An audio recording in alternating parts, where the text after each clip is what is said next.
बिस्मिल्लाहिर्रहमानिर्रहीम, अस्सलाम वालेकुम। स्टार्स हाई स्कूल सचियारी कैंपस की तरफ से जो है पाक आर्मी की जो मुहिम थी सरसब्ज़ो शदाब पाकिस्तान, उसमें बच्चों ने भरपूर हिस्सा लिया है और इस वक्त जो है वो बच्चे मुख्तलिफ़ पौधे जो है लगाने में मसरूफ़ हैं।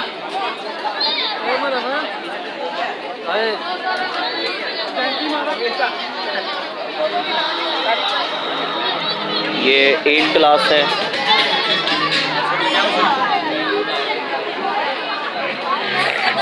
ये इस वक्त जो है ये 9th क्लास जो है वो भरपूर हिस्सा दे रही है।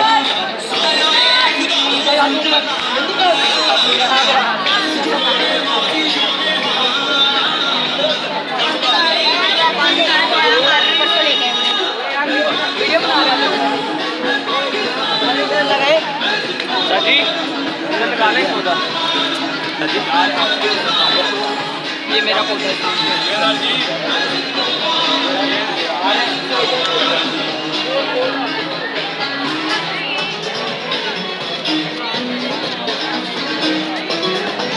यार दानिश ही है।